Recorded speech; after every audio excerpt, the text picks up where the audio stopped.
Hey,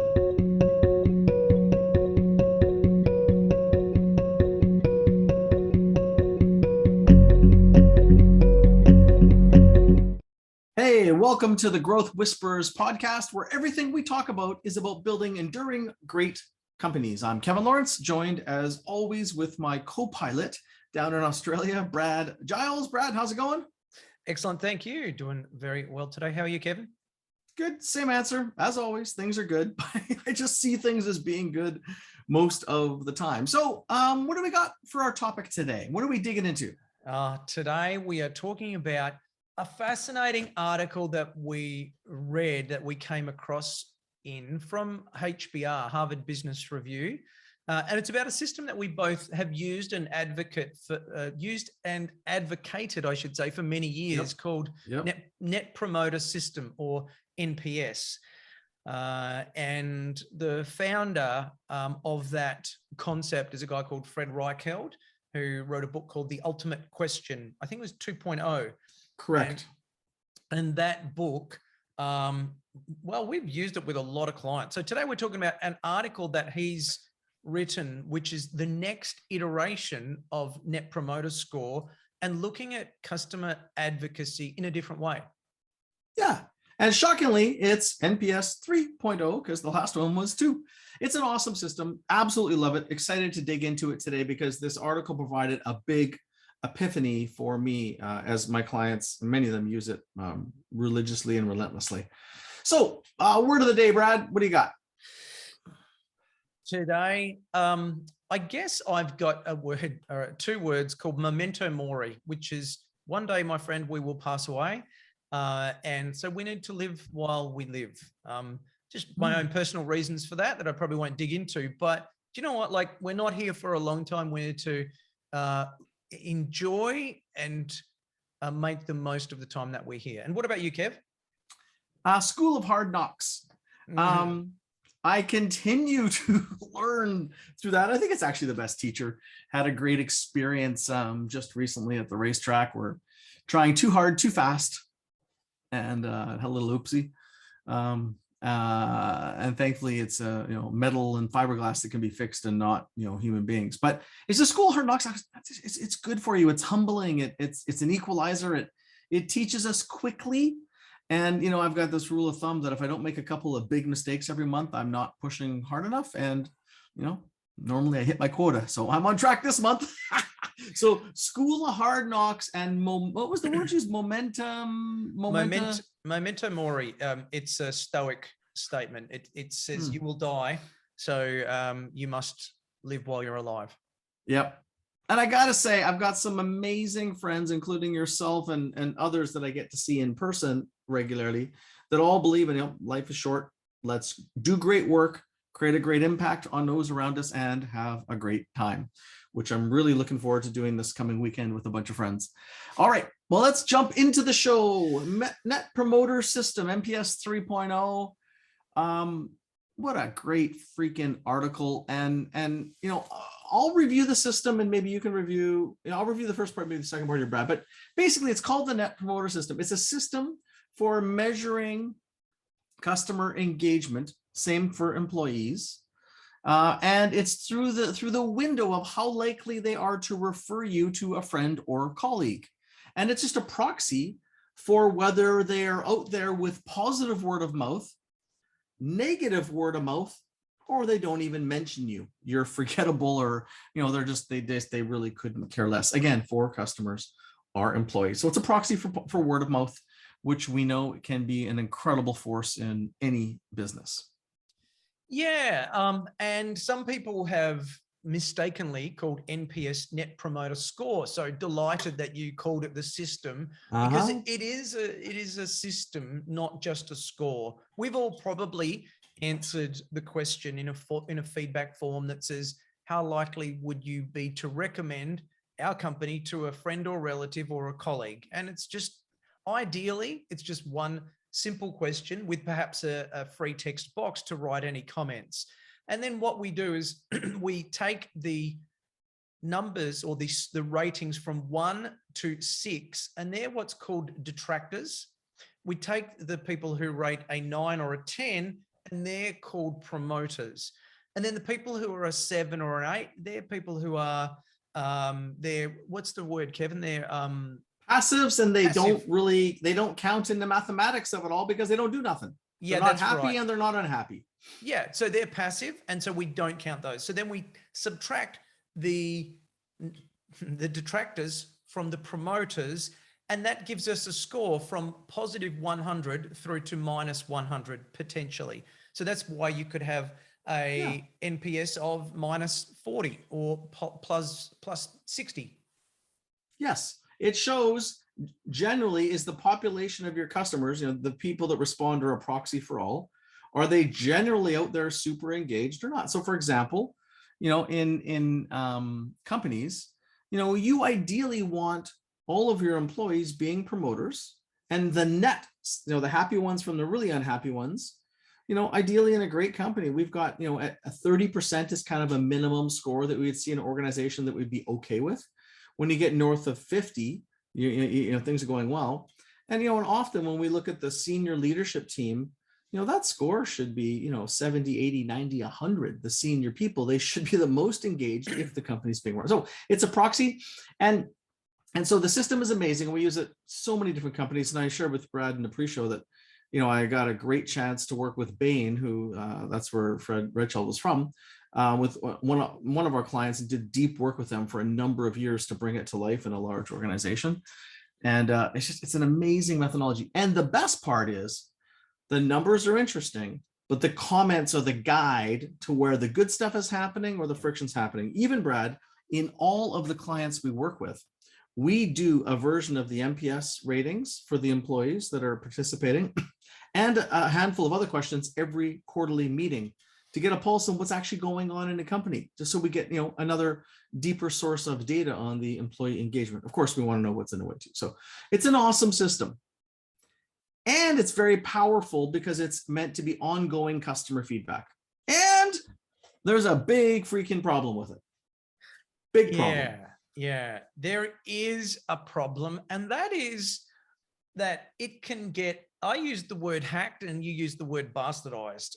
Yes. So what might happen, and in the article in HBR, this is the example that they gave. Someone might go in to a mechanic to get their car worked on, and then the mechanic who has a KPI to have a high NPS. So in other words, the management of the mechanic would say, we want you to provide good customer service, which is pretty legitimate. Yep. Then the mechanic might try to hack it by saying, here's what we'll do. If you give us a 10 on the net promoter score, we'll give you a free oil change or something like that.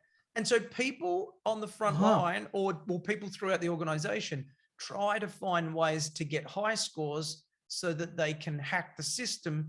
And it undermines the credibility of the system potentially. Yeah, and even worse, the idea is to have happy, engaged customers, and then you go and piss them off because the employees are hassling them to get high scores. Yeah, like it's, and this is what the people at Bain said to us again and again: never incentivize NPS scores, because if something's incentivized, creative humans are going to find a way to make the number better. So management leaves them alone.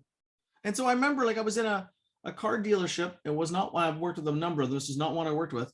And they had a big poster behind the desk showing the different scores and what a 10 meant. And they said, we really hope you'll give us a 10, because in our world with the brand that we work with, I think it was Nissan, whatever it was, it doesn't matter. The brand that we work with, a 10 is a minimum acceptable. And if it's not 10, there's a problem and we need to fix it. So please let us know, because otherwise, the manager is going to get upset with us and blah, blah, blah, blah, blah. And that's how I get paid my commissions. And I really want to feed my family. And please give me a 10. But it's laughable how badly. So the root of it is you're incentivizing something that is supposed to be a natural, organic source of feedback. And you end up with corrupted data and corrupted behavior. So that's a problem. And they have a solution. So we'll get to that in a minute.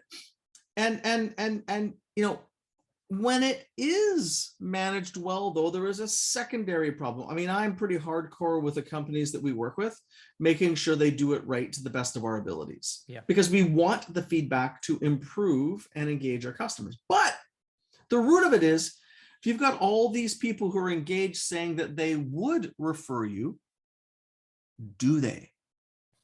So if you put all this energy into super happy, engaged customers, they should stay and bring their friends.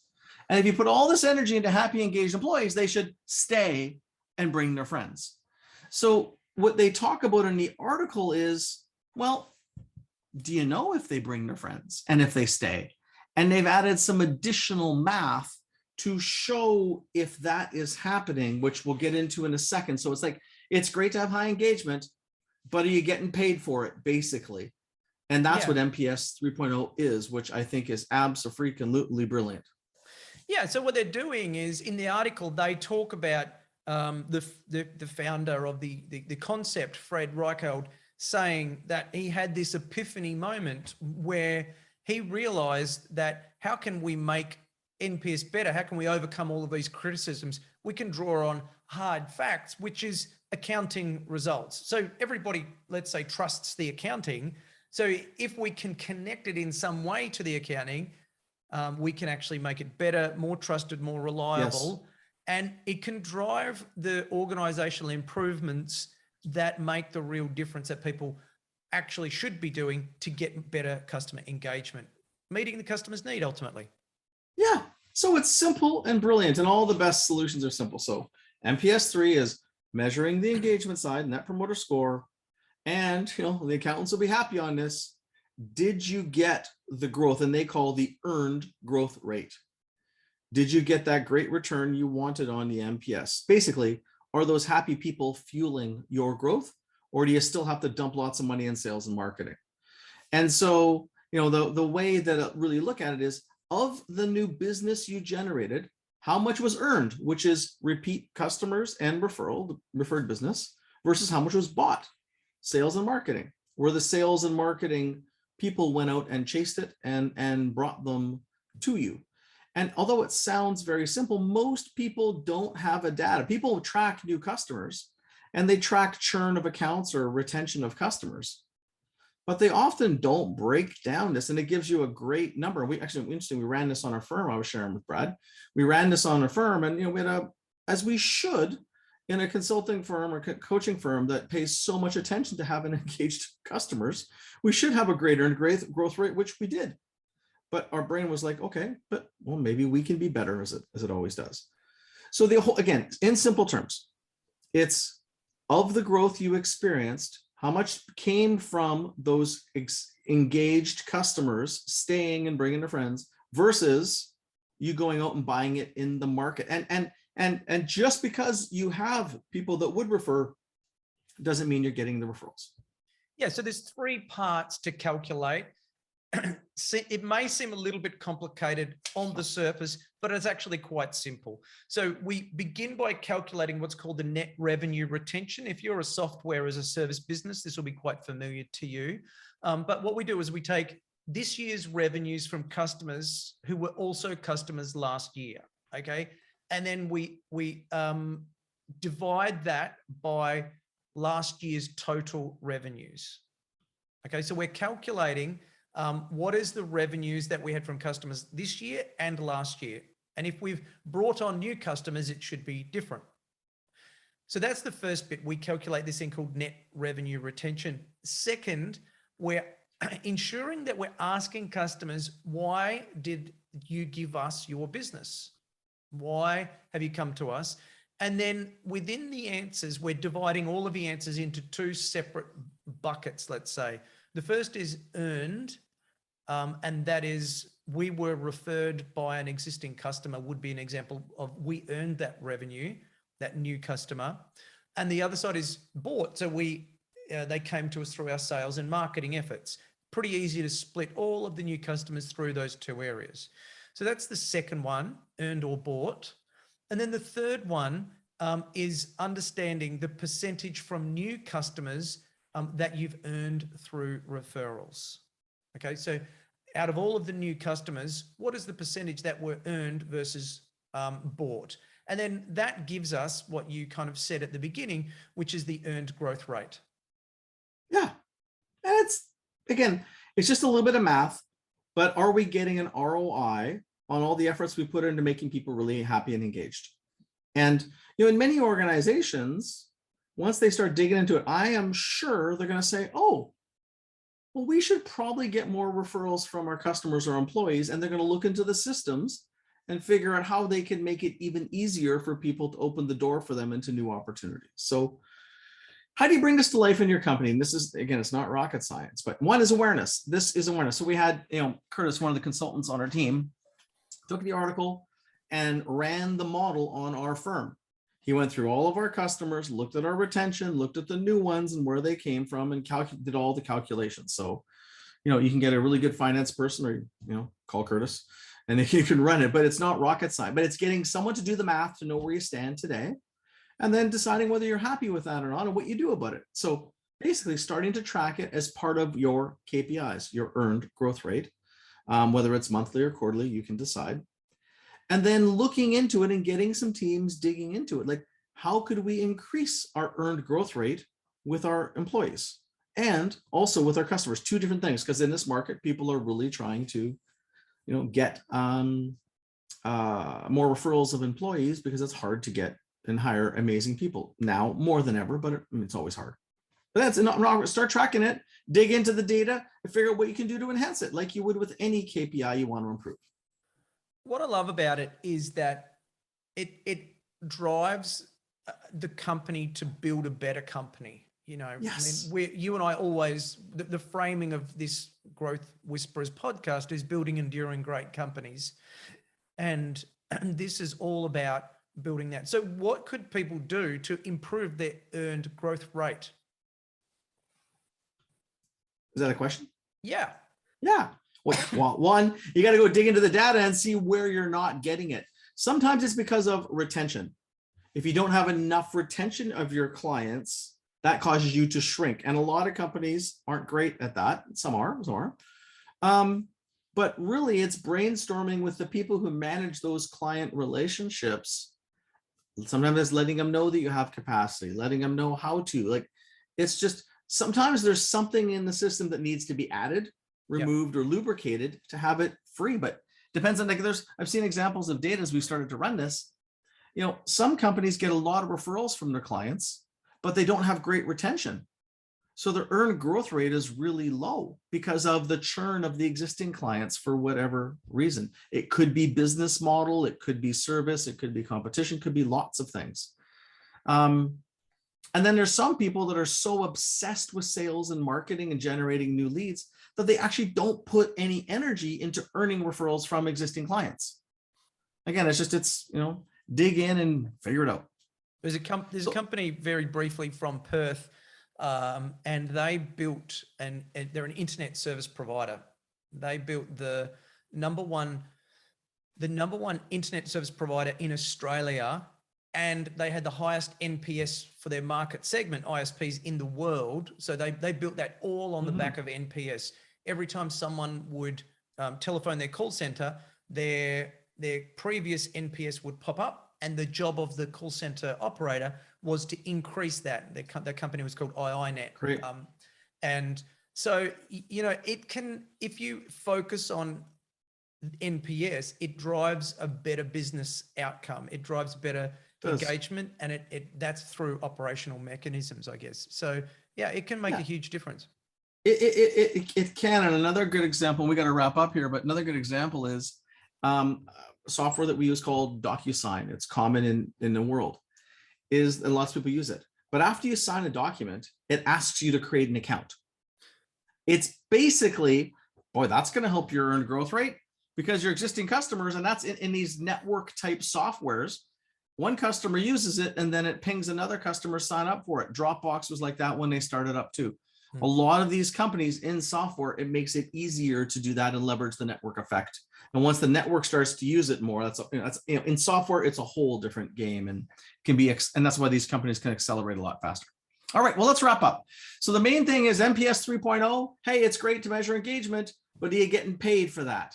i.e., what's your earned growth rate on customers or employees? Brad, you want to run through the 3 key points? Sure thing. There's a problem with NPS. It can get hacked or bastardized by employees who are incentivized to get a higher score, and then we don't get a true result, and it undermines the whole thing. So instead, NPS connects that outcome to actual accounting results that everyone understands and trusts, and ultimately drives the right behavior. You calculate it very briefly by understanding your net revenue retention, and that is what was the change in revenue this year. Why? Second part is why people came to you. Why did we get their business? Was it earned or was it bought? And then finally, calculating the percentage of earned new customers, the new customers that we didn't buy through sales or marketing efforts. And then finally, how to bring this to life in our company, track it, start measuring it, understand the behaviors that will drive that change. Kevin, do you want to move to close us out, please? Yeah, it's awesome. Well, hey, that was great. I love this. We're going to use it with lots of our clients going forward. Thanks for listening. This has been the Growth Whisperers podcast. If you haven't subscribed already, please hit that button. And hey, if you like it, share it with a few friends. Can you take this episode, share it with your exec team, share it with your leadership team? That would just make a lot of sense. I'm Kevin Lawrence, this is Brad, and you can reach us and our newsletters, also our websites, and sign up to get our perspectives on a regular basis, weekly. Brad's at evolutionpartners.com.au and Kevin's at lawrenceandco.com. Have a great week. Tell some people about the great work we're doing. All right, see ya.